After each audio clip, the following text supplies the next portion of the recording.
கர்த்தருடைய பரிசுத்த நாமத்திற்கு மகிமை உண்டாகட்டும். மகிமையான ஒரு காலையிலே உங்களை சந்திப்பதிலே கர்த்தருக்குள்ளே சந்தோஷம் அடைகிறேன். ஆமென், ஸ்தோத்திரம். ஆதியாகமம் 43வது அதிகாரம் அதனுடைய 9வது வசனத்தினுடைய கடைசி பகுதி சொல்லுகிறது, தேவன் உனக்கு கிருபை செய்ய கடவர் என்றான். பிரியமான தேவ பிள்ளைகளே, ஆமென். பென்யமீனை பார்த்து யோசேப்பு ஆசீர்வதிக்கிற ஒரு ஆசீர்வாதத்தின் வார்த்தை தான் ஆமென் இந்த இடத்துல நாம் வாசிக்க கேட்கிறோம். ஆமென். தேவன் உனக்கு கிருபை செய்ய கடவர். தேவனுடைய கிருபை நமக்கு தேவை. பாருங்கள், வேதத்துல பார்க்கும் பொழுது பவுல் கூட ஆமென் பலவீனத்தோடு ஆண்டவருடைய சமூகத்திலே 3 விசை ஜெபிக்கிறதை நாம் வேதத்திலே பார்க்கிறோம். அப்பொழுது ஆண்டவர் அந்த பவுலிடத்திலே சொல்லுகிறான், உன் பலவீனத்திலே என் பலன் பூரணமாய் விளங்கும் ஆமே என்று சொல்லி அவனை பலப்படுத்துகிற மட்டுமல்ல, என் கிருபை உனக்கு போதும் என்று சொல்லி ஆண்டவர் பவுலை அந்த இடத்திலே பலப்படுத்துகிறான். பிரியமான தேவ பிள்ளைகளை, இன்றைக்கு கூட ஆண்டவருடைய கிருபை நமக்கு தேவை. நிற்பதும் நாம் நிர்மூலமாகாதிருப்பதும் தேவனுடைய சுத்த கிருபை என்று நாம் வேதத்துல பார்க்கிறோம். ஆகவே அந்த தேவ கிருபை நம்மோடு கூட இருக்குமானால் நம்முடைய வாழ்க்கை ஆசீர்வாதமாய் இருக்கும்.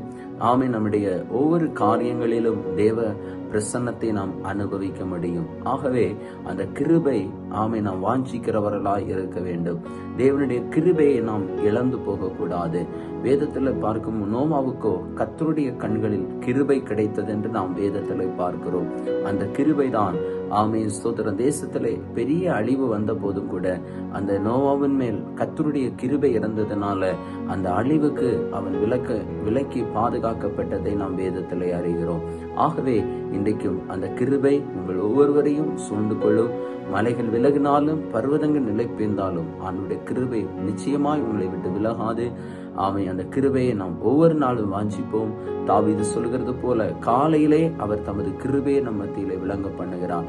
அந்த கிருபையை பெற்றுக்கொண்டவர்களாய் இந்த நாளில் ஒவ்வொரு நிமிஷமும் ஒவ்வொரு நாளும் அந்த காலையிலேயே அந்த தேவ கிருபையை நாம் சுதந்திரித்து ஆண்டவருடைய கிருபை நம்மை தாங்கி நடத்தும்படியே நம்மை ஒப்புக் கொடுப்போம், ஜெபிப்போம். எங்களை அளவுக்கு அதிகமா நேசிக்கிற அன்பின் பரலோக பிதாவே, உம்முடைய கிருபை எங்களுக்கு தேவை. உம்முடைய கிருபையின் பாதையிலே நீர் எங்களை நடத்தும்.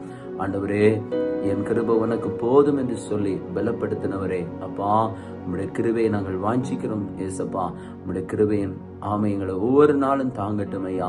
ஆண்டவரே, உம்முடைய கிருபை இல்லாம ஒண்ணுமே இல்லப்பா. உம்முடைய கிருபை தான் எங்களை ஜீவனோடு வைத்திருக்கிறது. அந்த கிருபையை நாங்கள் ஒவ்வொரு நாளும் ஆண்டவரை வாஞ்சித்து ஆண்டவரை ஜெபிக்கிறோம்.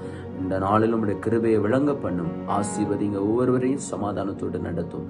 இயேசுவின் நாமத்தில் தருகிறோம் நல்ல பிதாவே. ஆமேன், ஆமேன். God bless you. கர்த்தர் தாமே உங்களை ஆசீர்வதிப்பார். ஆமேன்.